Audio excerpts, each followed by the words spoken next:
Episode 50.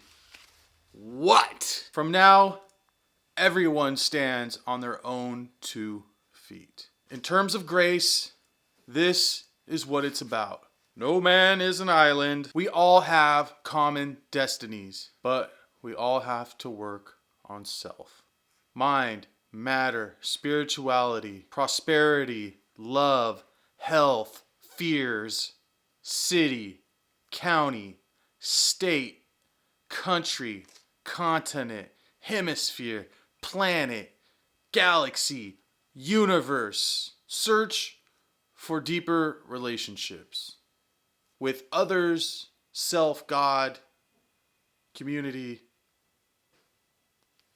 all. Attract disciplines, implement them.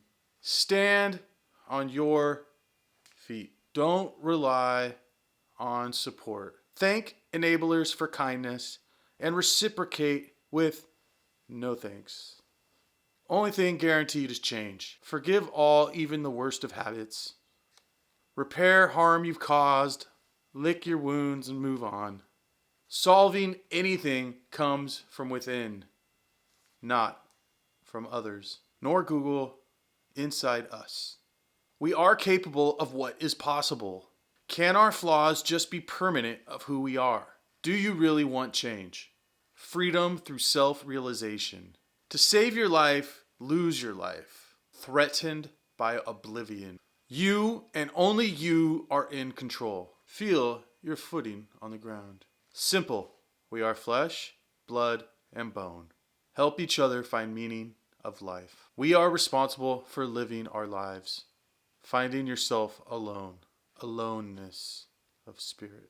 We are all miracles. Opportunity to stand grounded. Be unperturbed. Change precedes chaos.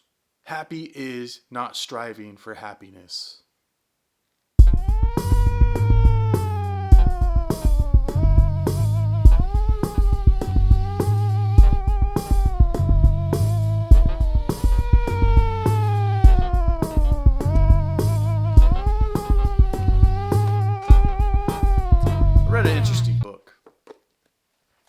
Norwegian Wood by Haruki Murakami. I think I said that right. I don't know. It's Japanese. I don't speak Japanese. So this is an interesting book. I thought it sounded interesting. And it's basically fiction, love story, a beautiful love story about a boy in college who has about 3 different relationships, and it's just really well put together. Now, I'm always hesitant of translated books because I can speak Spanish and I can understand where things are lost in translation. So as you're painting pictures and stuff, I think in the native language it's always good. But this is really good, and I never felt that way. I think this guy actually speaks English, so I'm not totally 100% sure. But I would check it out. Norwegian Wood, I believe it's from the 80s, takes place in the late 60s in Japan. And it's just, you can always learn something from reading something new, even fiction. So, check it out. Also, I peeped out this week. Red Heat with Arnold Schwarzenegger and John Belushi. Or this is Jim Belushi, right? It's Jim. I always get Jim and John mixed up. John was before my time. Jim was in everything when I was a kid. This being another thing. It's a Schwarzenegger flick. It's directed by one of the Hills. I forgot which one it is. There's so many Hills. Anybody whose last name's Hill makes dope movies. Walter Hill. So he's the dude who also did Warriors, which I really like, and he did a handful. He did tons of stuff. But this is really well put together, well done. This is the 4K version, so it's gorgeous.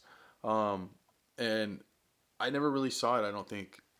I think I've seen everything Belushi and Schwarzenegger, but I never saw this. So I think I might have seen it like passing through the channels as a kid.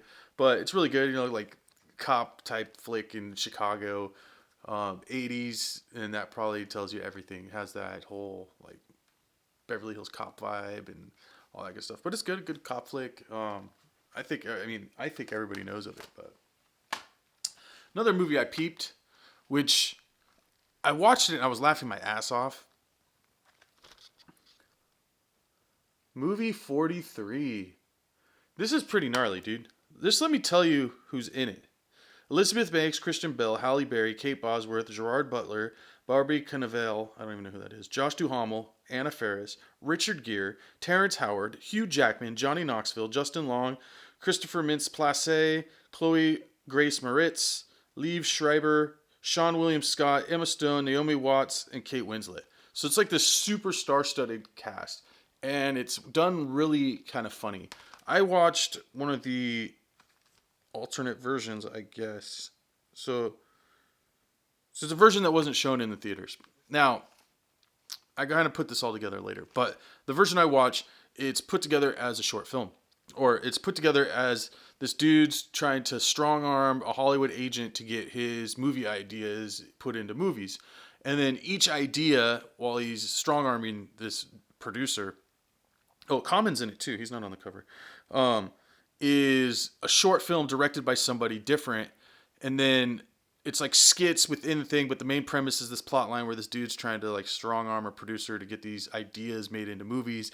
And then as he's describing them, there are these short films. So it's like, I don't know, 5 or 6 short films intertwined. And I guess the only reason I'm saying that is I think in the theatrical release, that dude strong arming is not in the movie. So you just see shorts, where I guess it would be confusing. But that doesn't even matter. This movie's freaking hilarious.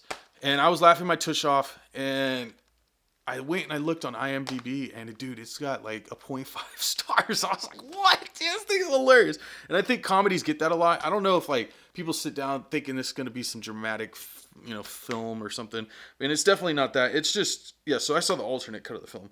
But it's just basically just freaking so fucking funny. And yeah, it's all pussy fart jokes and fucking, shit like that. Dude, fucking Hugh Jackman fucking comes out with fucking giant testicles on his chin at a fucking dinner date for a blind date. And if you don't think that's hilarious, I don't know what the fuck's gonna make you laugh. And I am a huge Elmore Leonard fan. Love his books, love his movies, and I had never seen this one. 52 Pickup. This is fun. It takes place in LA. The finale's in Long Beach, so shout out. And it's basically like this dude who was cheating on his wife. They got a film, and she's running for senator, and they're holding him hostage for $100,000, or basically ransom, blackmail for the video of him with this, stripper chick. Fan-fucking-tastic. If you like Jackie Brown, if you like Justified, 310 to Yuma, anything like that, that's all Elmore Leonard. And I haven't read this book. I guess the book takes place in Detroit, kind of like a lot of his novels, but this they filmed in L.A. and flipped up a couple little things, according to the director's commentary. It's not the director's commentary, but the commentary on the track. But it's fantastic. Fucking love this dude. I'd check it out. It's kind of hard to get. This is a foreign version, but it's out there and to be enjoyed. Canon Films, always good stuff. That being said, episode 50, podcast Jebuth.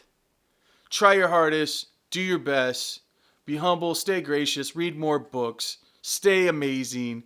Podcast Jebuth.